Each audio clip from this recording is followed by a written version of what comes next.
Hi mga kumare at kumpare, welcome back po dito sa channel namin. Meron akong planggana dito na maliit, ayan yan. Tapos may konting tubig siya at saka meron akong downy, ayan. Ang gamit kong downy yung ano to, Mystic na downy, mabango ito.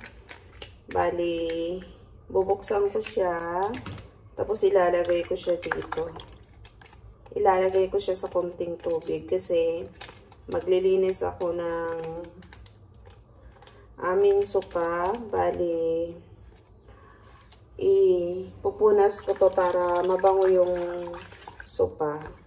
Kasi diba, hindi madalas gamitin yung sopa dito. Syempre, maalikabok yan. Kaya ito yung pinupunas ko. Meron akong towel dito. Ito yung ginagawa kong pamunas ng mga throw pillow at saka yung sopa para ano ka na ito, mabango. Ayan, ganito lang ang ginagawa ko. Pinipiga ko lang to, tapos ayan na ang gagawin natin. Dito tayo kasi ano ka na ito, hindi dito na lilinis lagi. Dahil lagi nga kaming wala dito. Ang gagawin ko lang,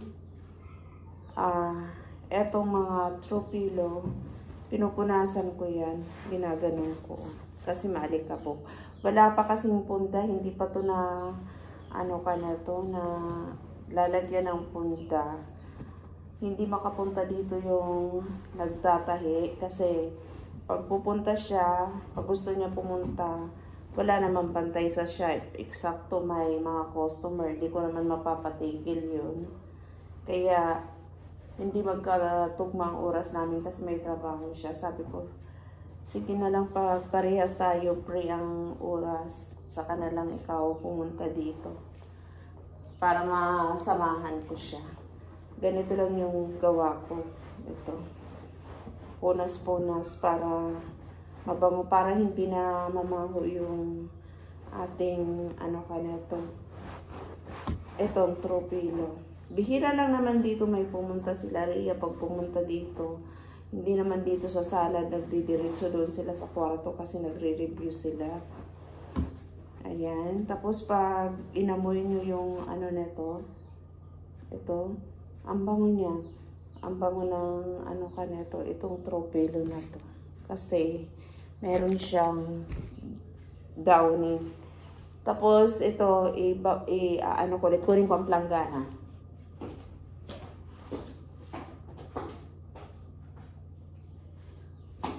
Ayan. Tapos pagkatapos natin magpunas ng mga throw pillow, ano ka nito, ang pupunasan naman natin ito.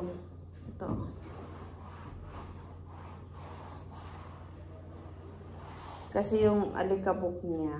Tsaka maganda yung ano, amoy ng sala, mabango. Pagpasok mo pa lang mabango. Tapos pag upo mo, pag gusto mo mahiga, ang bango ng sopa. Kaya ako ganun ang ginagawa ko pag naglilinis ako dito. Ito yung pinupunas ko na ano ka nito, na tubig. Yung meron downy. Pero alam niyo ba, nababanguhan ako sa ano, sa surf na fabric conditioner. Kaso ang nadala ko yung ano, yung downy na yan. Kasi hindi yan mabili doon sa tindahan, kaya yun ang kinuha ko. Ayan, ipagpatuloy lang natin yung ating pagpunas dito. Kasi kahit walang tao dito, kailangan panatilihin natin malinis para pag may pupunta ng biglaan, malinis, di ba? Bihira lang ako dito maglinis kasi bihira lang naman dito magkaroon ng tao. Tsaka pag may pumupunta dito, ako lang naman. Kunting basa lang naman ito. Pagka kinabukasan ito, tuyo na ito. Pero ang ganda lang kasi ang ano, bango ng ating mga tropilo.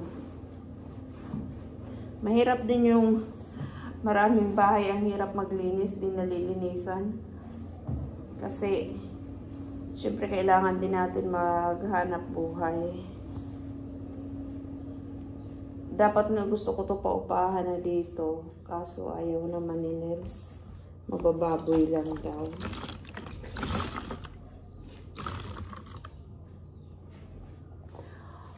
Alam niyo ba yung doon sa apartment? Yung pinalitan ng tiles noon, nakuha na kaagad yun. Tapos meron na bakante, yung maliit. Hanggang ngayon, ano pa siya, bakante. Kasi namimili talaga ako ng ano ka na ito, ng uupa ngayon. Kasi nahirapan ako pagawa pag aalis sila. Hindi na ako tumatanggap yung 3 ang anak. Kasi maliit lang yun na isa. Kahit yung sa pinalitan namin ng tiles, hanggang 2 anak lang ako. Kasi mahirap pag maraming anak. Ang hirap ng makukulit na anak, yung nanay din na hindi marunong magsaway sa anak ba. Tapos, ang katwiran yung, bata yan eh. Ganun kasi yung naging katwiran ng ng unang nangupahan doon, yung umalis. Ang katwiran niya na mga bata yan eh. Kulang pa yung deposit nila, kaya ang ginawa ko, kailangan 2 lang ang anak. Okay lang yun na wala pang nangungupahan. Meron din mababakante itong Pizza 6. Pero nag-usap na kami ng ng nangungupahan doon. Kasi last nila na bayad yun noong May 6. Nag-usap na kami. Umabot sila dyan ng sa pangungupahan 8 years. Kaya meron kaming magandang relasyon nung nangungupahan doon. Bale, mabait naman yung nangupahan. May sira na 4 na tiles. Yung tiles doon 60 by 60. Pinagawa na niya. Tapos, sira yung, yung pinto ng CR. Pinalitan nila. Tapos, yung mga doorknob sa main door at saka yung sa kwarto. Kasi may kwarto yun na isa. Sira din. Kinalawang na, pinalitan din nila. Tsaka, yung yung shower, ayun, pinalitan nila. Kaya parang, ako lang ang magpapapintura. Kasi, sabi ko, ako na ang magpapintura. Pero yung mga nasira yung, yung gamit dyan, palitan nyo. Umuo naman. Inunti-unti nila palitan habang papaalis sila. Bakit sila aalis? Kasi yung nila, yung tita, bali nakakuha ng sanlang tira, silang patitirahin doon. Pero mangungupahan din sila, pero sila ang titira doon. Siguro nahiya sila, di sila makatanggi sa tita nila. Kaya lilipat sila doon. Pero, yung yung sanlang tira yun, meron yun, meron sila kasunduan na nung nagsanla, kasi dapat sa akin yun isasanla. Sabi ko, di na ako tumatanggap ng sanla. Kasi yung nangyari nga dun sa isang sanla na yung may-ari ang umupa, tapos sinanla niya sa iba.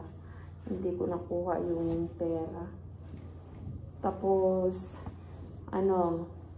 kaya ayaw nung ayaw nung tita niya na yung may-ari ang titira, silang patitirahin kasi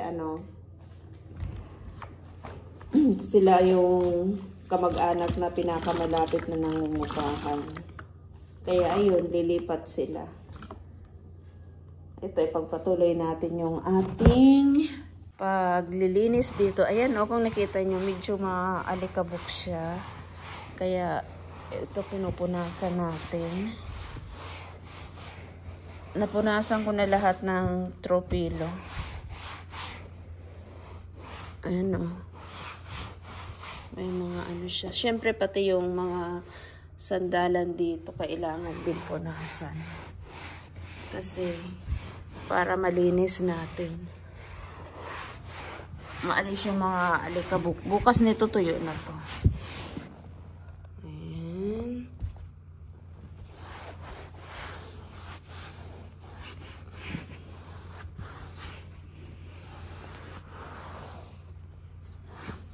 Ayan po.